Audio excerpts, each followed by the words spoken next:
Assalamualaikum warahmatullahi wabarakatuh. Waalaikumsalam warahmatullahi wabarakatuh.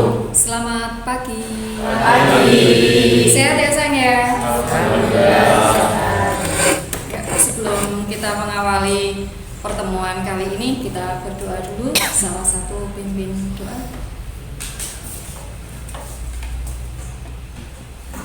Untuk mengawali pembelajaran pada pagi hari ini, kabarnya berdoa sesuai masing-masing. Doa dimulai.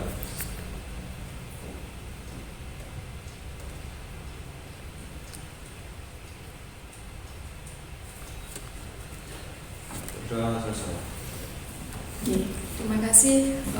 Semoga untuk pembelajaran kali ini nggak ada kendala sama sekali. Mungkin saya presentasi dulu. Presensi ya, presensi di awal. Ada yang tidak masuk hari ini? Masuk semua ya. Oke, alhamdulillah sehat hari ini. Tetap semangat ya sayang ya. Oke, untuk pembelajaran di awal ini kita masih lanjut materi kemarin, masih ada kaitannya dengan atmosfer. Nah, sebelum kita ke KPM, saya ingin mengingatkan kembali. Kemarin kita sudah mempelajari tentang materi atmosfer ya. Oke, apakah yang dimaksud dengan atmosfer? Ini persepsi sebentar.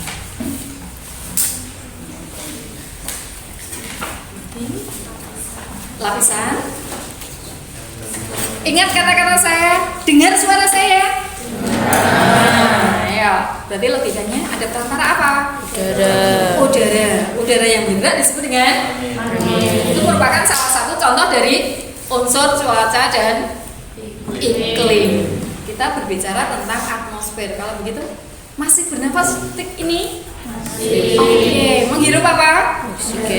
Oksigen. Kesimpulannya, apa itu atmosfer?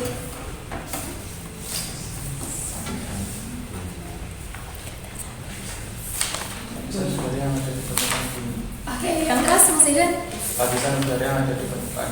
Terima kasih. Lapisan udara yang berada di permukaan bumi atau lapisan udara yang menyelimuti bumi. Maka unsur-unsurnya kemarin diantaranya angin, apalagi awan. Oke. Saya terang ya. Berarti menunjukkan sinar matahari. Oke, yang lain? Semalam terjadi apa? Oke, ada hujan. Ada lagi? Kelembapan. Jadi kesimpulannya, unsur-unsur cuaca dan iklim diantaranya awan, angin, sinar matahari, hujan, kelembapan. Oke, mana sudah kita pelajari ya? Kita sudah menghitung ya kaitannya dengan kelembapan. Nah, untuk hari ini kita akan lanjut berkaitan dengan cuaca dan iklim. Jadi materi atmosfer di situ salah satunya adalah pemanasan global. Untuk pertemuan awal, saya pengen kalian diskusi dulu sebentar. Setelah itu nanti presentasi apa yang kalian diskusikan berkaitan dengan pemanasan global. Pertanyaan saya dulu, pemanasan global itu kira-kira apa tuh? Panas, berarti menunjukkan apa nih? Kenaikan suhu. Oke, ada kenaikan suhu. Berarti logikanya ini sangat berpengaruh dalam kehidupan manusia ya. Oke, di antaranya di bidang apa? Pertanian, industri, aktivitas. Oke, perubahan global yang terjadi itu yang membuat yang paling utama. Oke, terima kasih. Aktivitas manusia. Nah, saya pengen untuk saat ini kalian membagi kelompok dulu, masing-masing kelompok maksimal 5 orang ya. 5 orang. Nanti akan saya kasih temanya, kalian diskusikan. Dari hasil diskusi itu silahkan nanti dipresentasikan. Siap ya? Oke, terima kasih. Silahkan untuk membentuk kelompok masing-masing. Oke, kalau kaitannya dengan virus ini salah satu penyebabnya apa? Oke, bisa masukkan.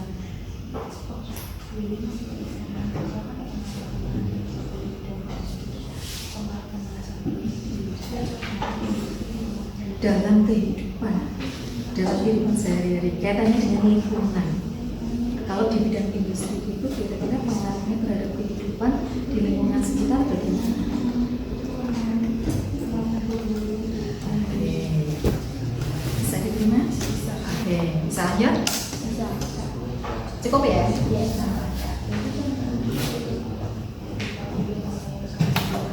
Oke, nah kalau dia mengeluarkan lingkungannya, dia otomatis kan polusinya di situ sangat mengganggu kehidupan manusia.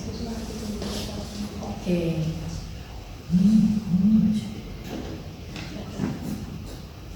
Oke, ada masalah yang lain? Ya? Oke.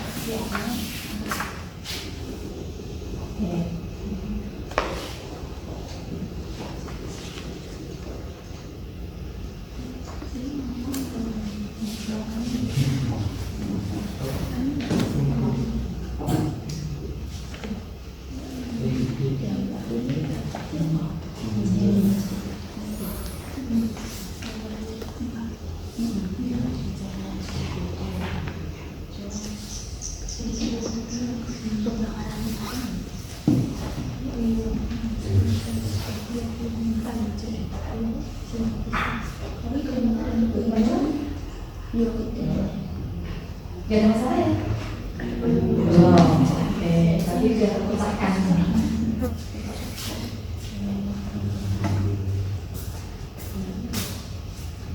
Ada yang lain?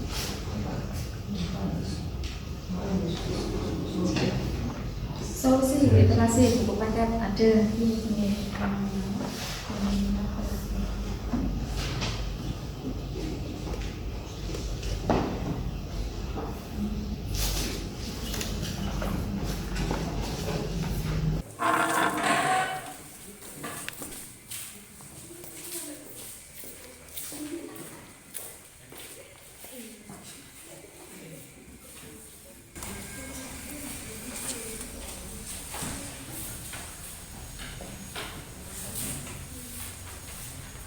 Assalamualaikum warahmatullahi wabarakatuh. Waalaikumsalam warahmatullahi wabarakatuh.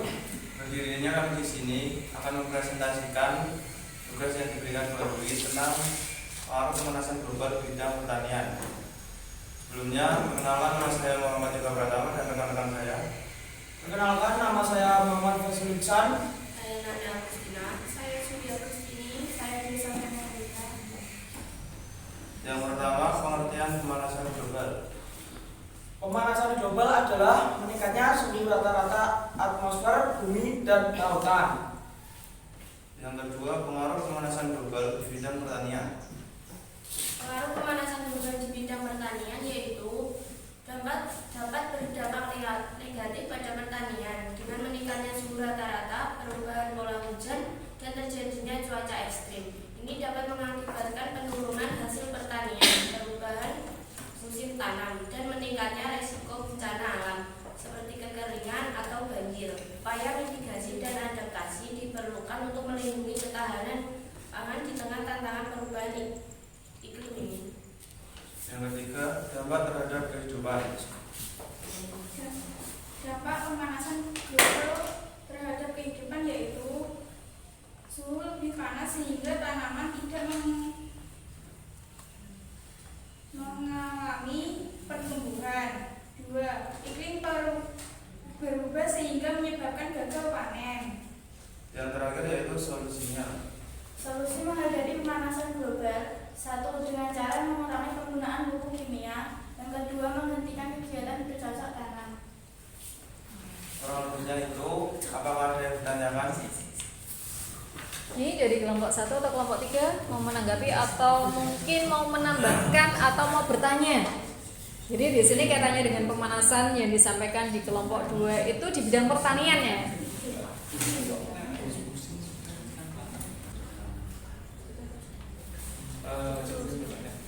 Bisa dibacakan solusi pemanasan global yang terakhir. Menghentikan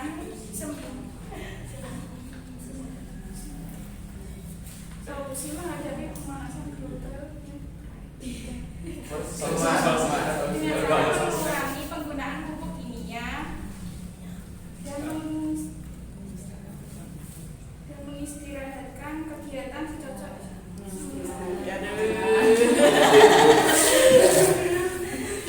Mungkin saya tambahkan sedikit. Mungkin yang dimaksud dia mengistirahatkan lahannya untuk sementara waktu. Jadi seperti kita kalau misalnya kita merasa jenuh, itu kan pada saat jam-jam tertentu kita butuh refreshing, gitu ya. Jadi logikanya istirahat sejenak. Sama halnya dengan tanah pun juga butuh istirahat. Bisa diterima? Bisa. Oke. Yang lain mungkin? Yang lain? Nggak ada? Cukup?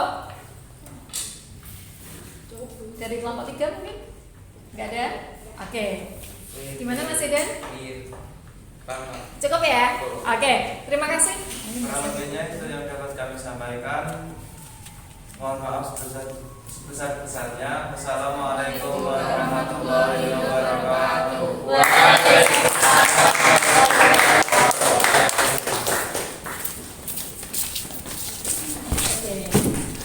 Terima kasih dari 3 kelompok yang sudah mempresentasikan masing-masing ada kaitannya dengan pemanasan global, yang satu kaitannya dengan kehidupan atau aktivitas yang dilakukan oleh manusia, kemudian yang kedua di bidang pertanian, dan yang ketiga di bidang industri. Apa yang disampaikan dari masing-masing kelompok bisa diikuti? Bisa dipahami? Ada yang mau ditanyakan? Yakin tidak? Oke. Saya terima kasih sekali lagi, aplaus buat kelas. Untuk menjawab pertanyaan dan diskusi kalian, maka silakan simak video berikut. Di video kali ini akan dibahas tentang global warming atau pemanasan global.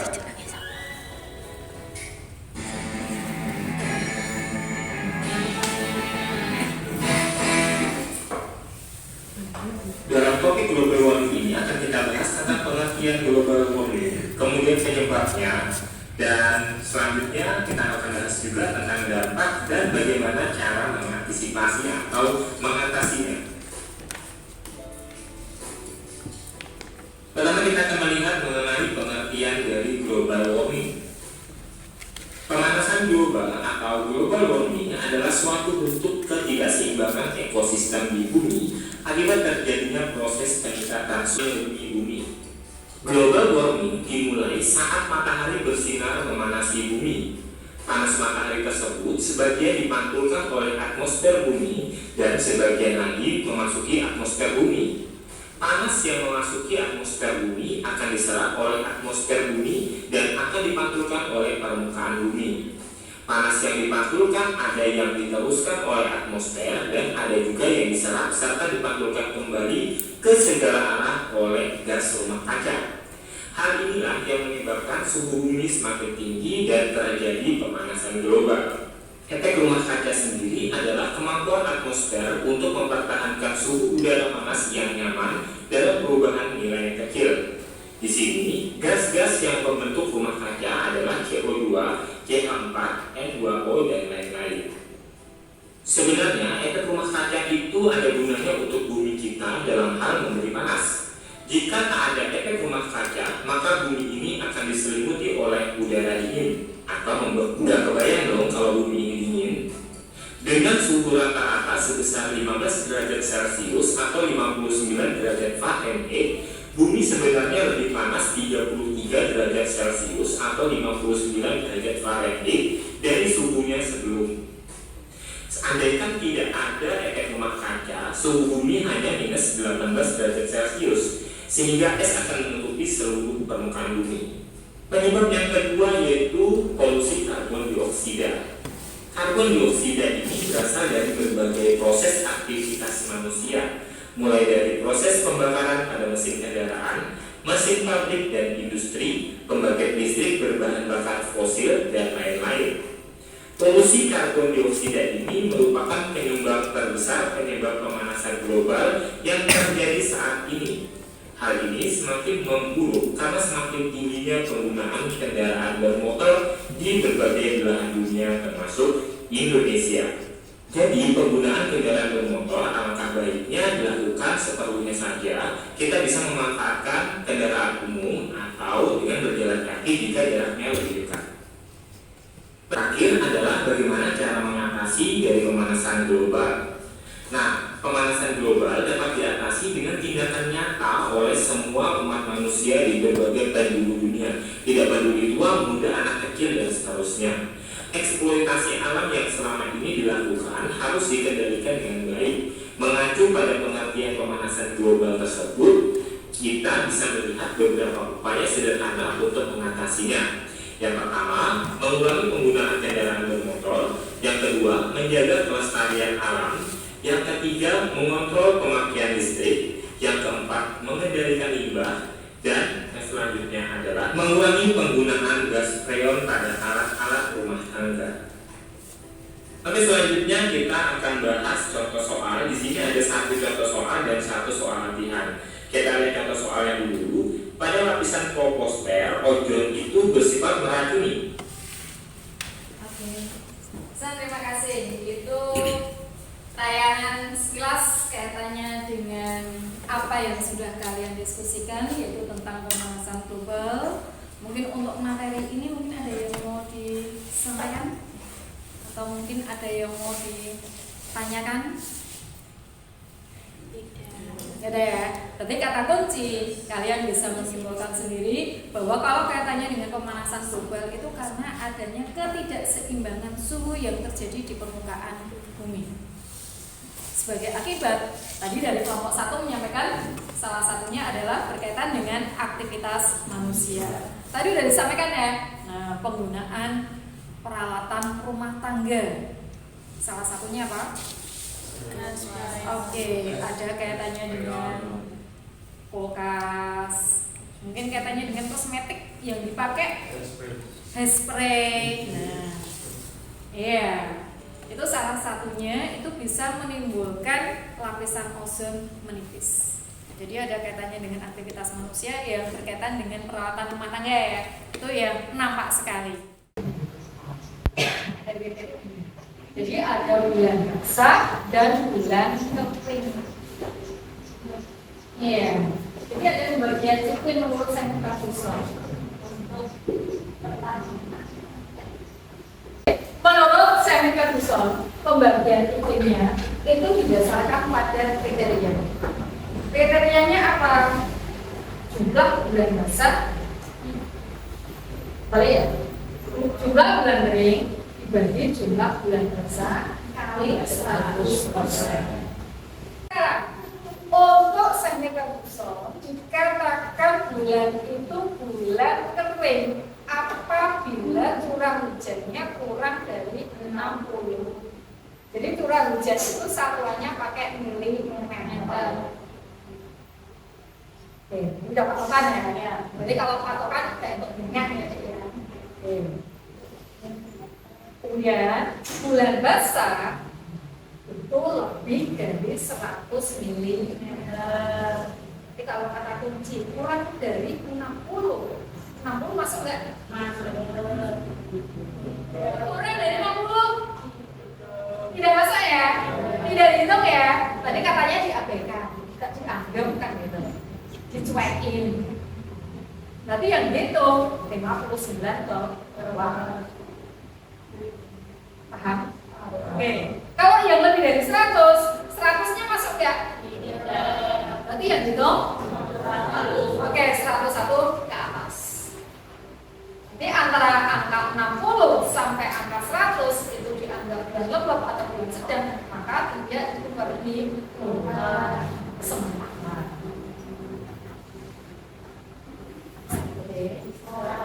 Oke, mungkin lebih jelas kalau kita ke rangkaian soal ya. Yuk, soalnya tak set deh.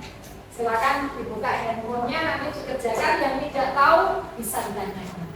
Kedua ya, ada 8 kriteria.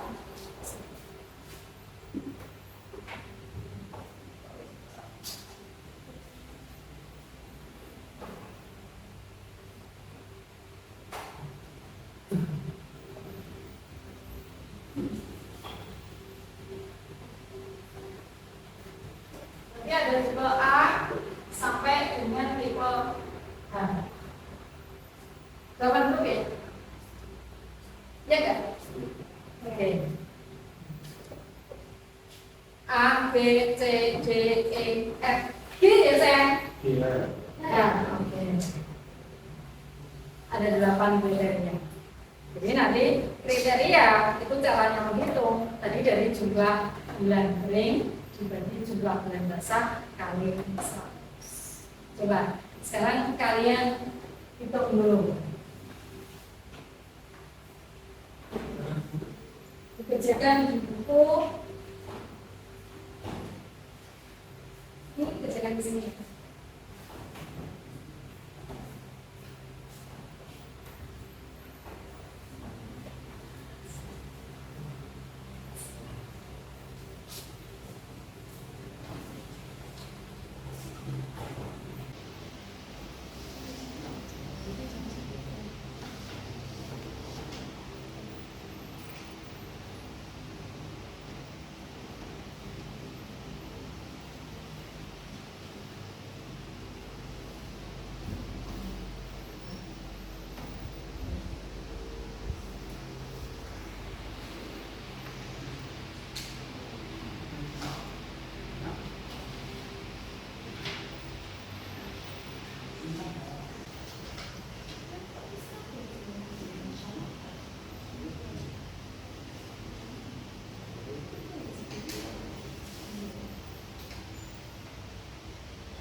100% satu. Oke, terima kasih. Ini fokus ini ya. Sam, halo. Bisa dilanjut? Bisa. Ya, kalau misalnya kalian menemui soal yang saya share tadi, maka logikanya sama halnya dengan matematika apapun ya. Maka kalau mengerjakan soal itu harus tahap ini. Tadi ada di 1, di 2, dan di 3. Apa itu di 1? Diketahui. Oke, diketahui. Kalau diketahui maka soal yang tadi ada jumlah bulan puasa dan jumlah bulan. Kita lihat ya nanti ya. Oke. Kemudian yang kedua apa? Oke, ditanyakan. Yang ditanyakan apa? Gradiennya atau I-nya. Besarannya berapa? Kemudian yang ini tadi saya minta teman kalian langsung ke jawab. Berarti ini langsung C3 ya. Maka titik rumusnya ini sama dengan jumlah bulan dibagi jumlah bulan puasa kali 1. Bisa jadi dari sini. Maka berikutnya bulan puasanya berapa? Saya jumlah bulan sekali lagi. Bukan jumlah paham ya? Sudah siang, mendekati siang ya. Ya, kembali fokus. Berarti bulan dasarnya ada berapa? Kali 100. Saya tanpa kalkulator saya yakin kamu bisa dirapikan ya, atau disederhanakan. Lebih gampang itu. Kalau pengen lagi, ini yang dikalikan yang atas atau yang bawah?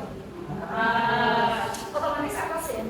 Jadi kalau di sini misalnya belum disederhanakan, berarti 100 mestinya kali 4. Ketemu berapa?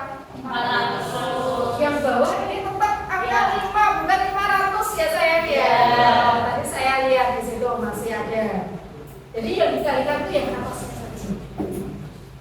Maka ketemu angka 80 kan? Oke, 80%. Ini untuk dari sini dulu. Ada pertanyaan? Ya. Yakin tidak? Yakin ya? Jelas ya? Untuk ulangan nanti harus bisa semua.